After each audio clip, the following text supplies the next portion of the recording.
Hello বন্ধুরা, তোমার সব কেমন আছো? তোমরা খুবই ভালো আছো। এই দেখো আজকে একটু বাজার থেকে মাংস নিয়ে এসেছি, তাই একটু মাংস রান্না করছি। তো আমি ভিডিওটা প্রথম থেকে শুরু করতে পারিনি। তো এই দেখো আলুটা লাল লাল করে ভাজা হয়ে গেল। তো এখন আমি আলুটা একটু তুলে রাখবো।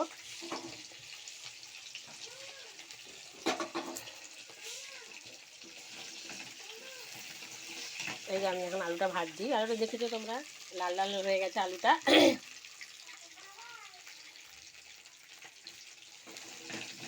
তো আমি ভিডিওটা শুরু থেকে শুরু করিনি, প্রথম থেকে শুরু করতে পারিনি। তো আলুটা তুলবো না, আমি এর মধ্যে এই যে ম্যারিনেট করা মাংস দেখতেই পাচ্ছ। মাংসটা আমি আগে থাকতে ম্যারিনেট করে রেখেছি, সব কিছু মশলা দিয়ে, আদা জিরে রসুন, তারপরে ধনে লঙ্কার গুঁড়ো, একটু কাঁচামরিচ, সব কিছু দিয়ে আমি ম্যারিনেট করে রেখেছি। এইবারে মাংসটা আমি দিয়ে দেবো। এই দেখো মাংসটা আমি দিয়ে দিলাম।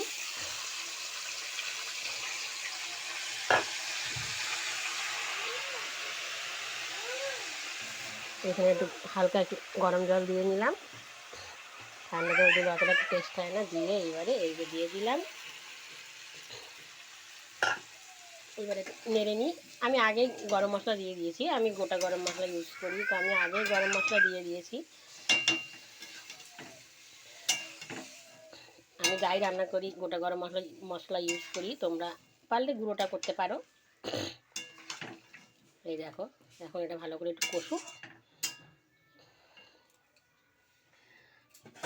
আমি এই যে ঢাকা দিয়ে দিলাম। তো চলো টাটা।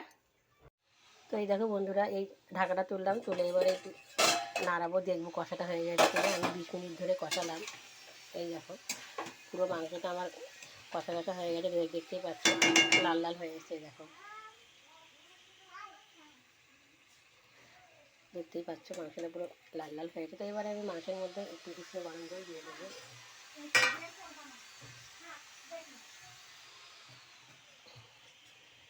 কষানো পুরো রেডি, তাই মাংসের মধ্যে হালকা উষ্ণ গরম জল দিয়ে দিলাম। একদম পরিমাণ মতন দিয়ে দিলাম, যতটা লাগবে।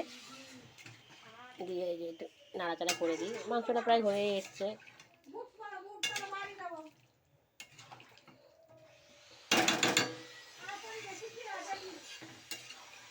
এই দেখো আলু মাংস দিয়ে আমি একসাথে ভালো করে কষিয়ে নিয়েছি। কষানো তোমাদের দেখালে, আমি পরিমাণ মতন এবার জল দিয়ে দেবো।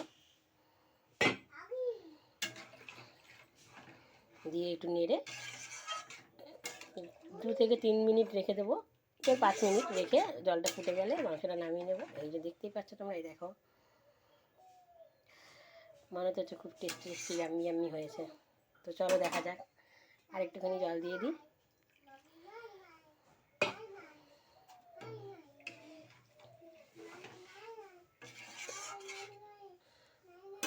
চলো দেখে নাও ভালো করে। এই যে এবারে ঢাকা দিয়ে দিলাম, এবার একটু ফুটলেই আমি নামিয়ে নেবো।